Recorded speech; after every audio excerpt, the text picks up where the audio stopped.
Hi and welcome to my makeup video tutorial. Today we're going to be having a look at bruises and a little bit later some cuts. So first thing first, we're going to do a black eye. I've already cleansed the area that I'm going to be working on. First thing that I'm going to use is some yellow just underneath the eyebrow and around the edge of the eye. This makes it look raised and gives that swollen effect. So when you blend it in, the final look will look more 3D rather than just face paint. I'm using Grimas cream palette for this effect. I use a lot of Grimas stuff. And I just mixed it with a little bit of cleansing lotion so it was easier to blend.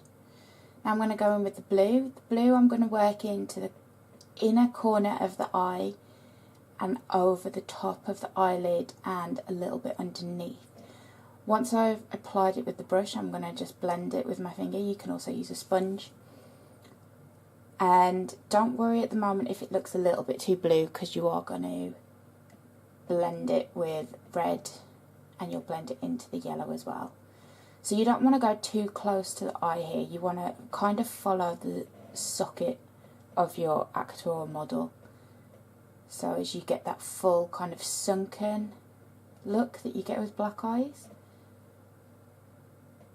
You can of course look at some pictures online or in books to get reference for what bruising looks like. This bruise is going to be one that's like a day or so old instead of really fresh, because obviously I'm using the blues and it'll blend in to get greens and red hues as well. So what I'm going to do now is I'm going to go in with red. I'll use quite a deep red for this.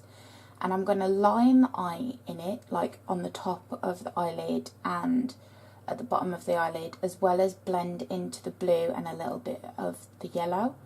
And I'm going to use the red to really tie it together so as to make more purpley tones and some greeny tones as well, obviously having the red in there to make it look quite sore and puffy. So I'm just using a brush at the moment.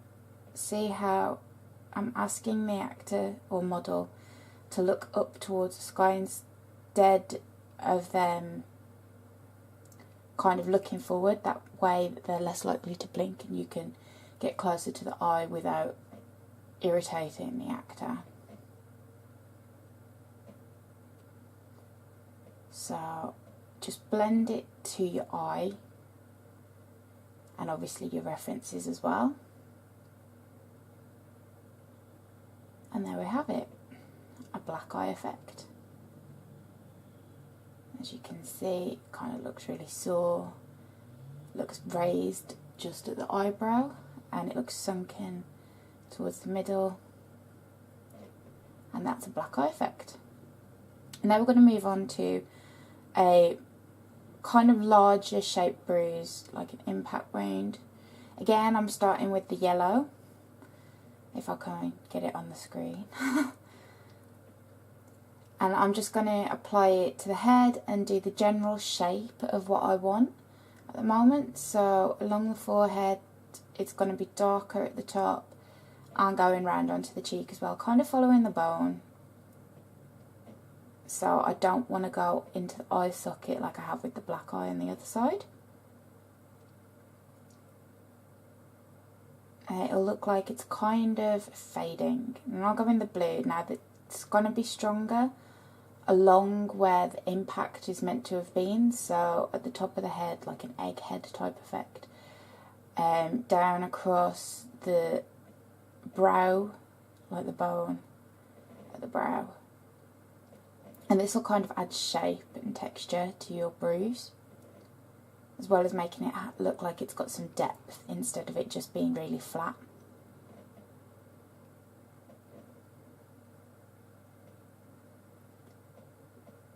Okay, so next I'm going to go in with the red again. Again, concentrating more on the top of the wound and along the cheekbone.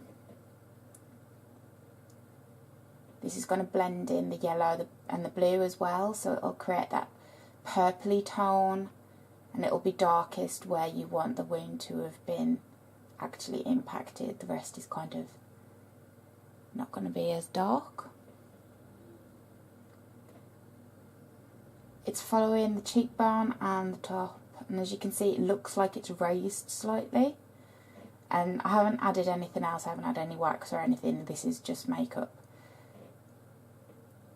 I'm going to use some blood paste. I use Grimas blood paste. You can also use Scab Effect, or you mix a little bit of corn syrup with your blood as well. I use sometimes to thicken it up a bit.